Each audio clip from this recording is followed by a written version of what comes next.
여러분, 달러의 강세 엄청나죠. 오죽했으면 강달러가 아니고 슈퍼달러도 아닙니다. 킹달러라고 할까요? 킹달러. 달러의 어떤 별칭이 킹달러라고 불렀다는 것은 달러가 어떤 강도가 그만큼 세다는 거예요. 그럼 달러의 강세가 왜 이렇게 커졌느냐? 뭐 금리를 올리니까요. 금리를 굉장히 빠른 속도로 올리잖아요. 굉장히 빠른 속도로. 뭐 0.75%포인트라는 자이언트 스텝을 3연속 단행할 정도면 얼마나 빨리 금리를 올리는지 아마 여러분도 짐작이 되실 거예요. 그러니까 이게 국제 금시장에도 영향을 미치고 있습니다. 당장 말입니다. 국제 금값이 많이 떨어졌어요. 자, 12월 물 금 선물 가격 하락률이 1.51%입니다. 51%. 이것은 여러분, 이것은 23일 하루를 나타낸 거잖아요. 하루에 1.51%씩 떨어지면 여러분, 시장 전체에서 금값이 떨어지는 것은 굉장히 빨라질 수 있고요. 게다가 말입니다. 게다가 가격도 지금 보세요. 많이 내려갔습니다. 트라이온스당 1655.6원까지 내려갔습니다. 트라이온스당. 굉장히 빠르게 내려가죠. 이게 한때는 말입니다. 지금 보시는 것처럼 2020년 8월 7일에 2051.50을 기록한 적도 있고요. 게다가 2022년 올해 들어서도 2000을 한번 찍은 적이 있습니다. 그런데 떨어지는 속도는 굉장히 빠릅니다. 굉장히 빨라요. 진짜 무섭다 이렇게 이야기할 만큼 금값이 빨리 빠집니다. 2년 만에 최저 수준입니다. 지금 보여드리는 제가 그래프는요. 일반적으로 이게 10년짜리 그래프거든요. 그런데 2년 만에 최저 수준까지 내려갔으니까 얼마나 지금 빨리 떨어지고 있는지 여러분은 아마 지금 경험하고 있는 겁니다. 일반적으로 여러분 금값은 경기가 나쁘고 경제 위기가 온다 그러면 금값이 치솟는 게 일반적이잖아요. 그죠? 금값이 치솟는 게 일반적입니다. 이게 위기 때는 안전자산 금으로 간다. 뭐 이거 당연한 거 아닐까요?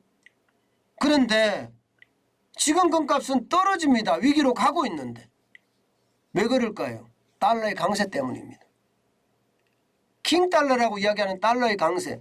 달러의 강세가 세니까 이게 금시장에도 영향을 미치는 겁니다.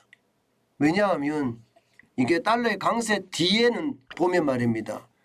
이게 금리를 올리잖아요. 그죠? 금리를 올리기 때문에 금은 사도 이자를 못 받아요. 그죠? 오히려 수수료만 내야 됩니다. 그러나 달러는 예금을 하면 이자가 생깁니다. 이자가 생기니까 지금 금 살 때 아니야. 지금 금 살 때가 아니고 지금은 오히려 말입니다. 달러를 모을 때야. 현금을 모을 때야. 이렇게 이야기하는 분들이 많아진 탓입니다. 그러면 금값은 어떻게 될까? 이것도 이제 궁금해지기 시작하죠. 그죠? 아마 여러분들도 궁금해지기 시작할 겁니다. 1655.6달러까지 갔으니까요. 이게 만약에 경기를 더 이상 금리를 더 이상 안 올린다 이러면 어떻게 될까요? 그런데 금리를 더 이상 안 올린다 혹은 금리를 내린다 이러면 경기 침체라는 징표죠. 그죠? 그렇게 되면 어떻게 될까요? 금값은 올라갑니다. 금값은 올라갑니다. 그래서 많은 사람들이 그래요. 뭐 이쯤에서 금 좀 사볼까? 뭐 이렇게 이야기하시는 분들이 벌써 생겨나는 것도 그 탓입니다. 벌써 생겨나는 것도. 그렇지만 여러분 금은요 여전히 높습니다. 가격이 여전히 높아요. 2년 전 가격이라고 하더라도 트라이온스당 1655.6달러라는 게 적은 숫자는 아닙니다. 일반적으로 금을 살 때는요. 이게 경기가 좋을 때 금을 사라고 해요. 왜냐하면 금값이 많이 떨어지거든요. 일반적으로 경기가 좋은데 다른 투자할 곳이 천지인데 금 살 필요 없다 이렇게 생각하거든요. 경기가 위기다 이러면 일반적으로는 금값이 올라갑니다. 그러면 지금은 어떻게 해야 될까? 지금은 미국의 금리를 계속 올리니까 금값이 떨어지고 있는 것. 이게 이제 금값을 조정하게 되면 달라질 수 있다는 것. 이것은 우리가 분명해 보입니다. 그래서 저는 여러분들에게 그렇게 말씀을 드리고 싶어요.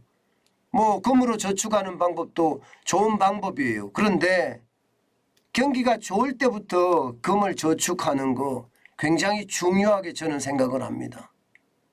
예. 그래서 한번 저축하기 시작하면 일반적으로 그렇잖아요. 돈이 생길 때마다 금을 사는 겁니다. 돈이 생길 때마다. 그죠? 예. 저는 금을 사는 것이 아니라 삼성전자 주식을 사는데요. 돈이 생길 때마다 삼성전자 주식을 저축을 합니다. 이렇게 금도 장기 투자를 하는 게 좋다는 이야기예요. 정환진 TV를 보시는 구독자 분 중에 40년 동안 금만 계속해서 투자하신 분도 계십니다. 그분은 부자예요. 예, 그래서 여러분 시장에 이게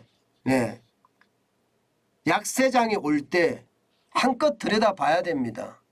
한껏 들여다봐야 됩니다. 이게 1655.6달러니까 트라이 온수당. 이게 어떻게 따지면 2,000원 갈 때에 비하면 많이 떨어졌잖아요. 그죠? 많이 떨어졌잖아요.